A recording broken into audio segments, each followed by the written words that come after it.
Are there other moms here? Yeah. I don't know if this happened to you ladies when you became a mom, but when I became a mom, everybody just assumed I'd be a good mom. I don't know that I am. Have you heard of helicopter parents? I'm a submarine parent. Because I am drowning in chores and bills and kids' schedules and murder podcasts. I cannot catch up. And I have Pinterest, so I know I'm not the best mom. But I also watch the news, so I know I'm not the worst mom.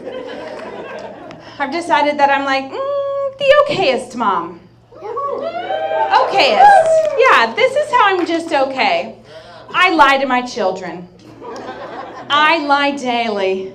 In fact, I believe if you are a parent and you don't lie to your children, you're doing it wrong. I took my 84-month-old son.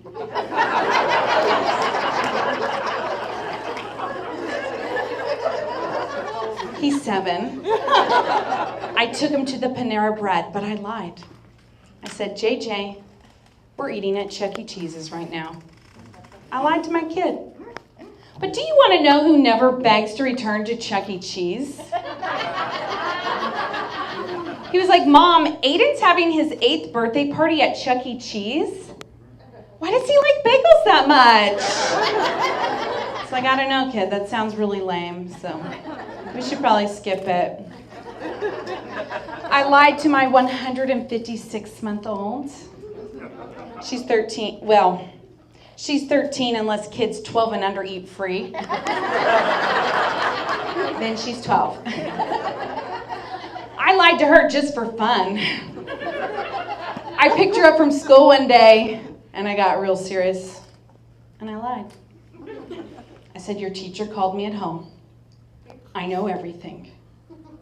Now, I thought she would just know I was joking and start laughing or be confused, and we'd laugh about it later. But she burst into tears and started apologizing for bullying that kid on the playground. I was like, yes, that's exactly what your teacher told me.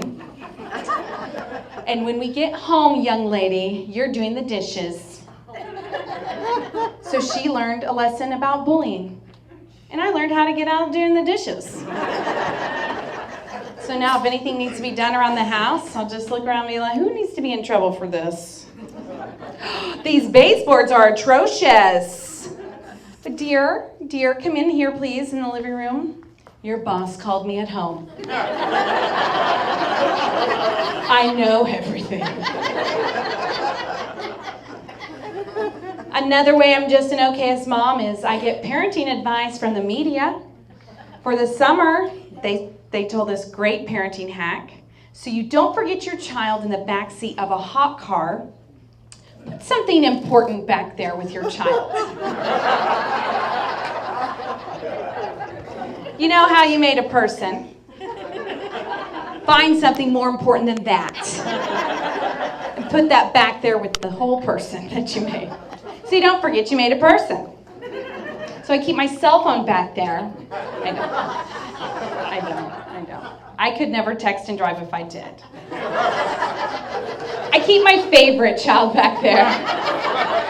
All right, JJ, I need you to get in the back with your sister so we don't have another incident.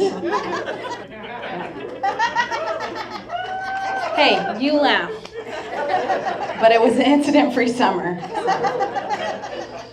I asked my husband if he wants to have any more children because we have these 3 lovely children. I love them to death, but I feel like I'm done. I feel like I'm good. So I was like, "Do you want any more kids?" And he said he cannot have any more children because the last birth was so traumatic for him. Yeah. I'll never forget it. HGTV was playing in the birthing suite, and to this day, whenever House Hunters comes on, I still have a mild contraction. You don't even want to know what happens when I see a property brother. Those handy twins are everywhere, you guys. Trust me on that. But my husband had to watch me give birth to our son without a working epidural. And my epidural wasn't working either. And it was an emergency C-section. So, yeah. Oh, man. Whew. Now, I don't know if you know what happens in an emergency C-section. But the doctor came and... No. Stop pulling her hair. Stop pulling her hair. Well, you know what a C-section is, okay?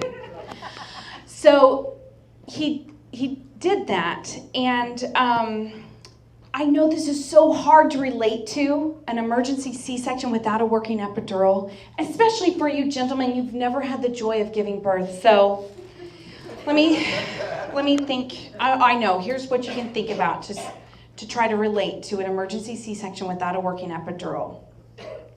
Just think about the last cold you had.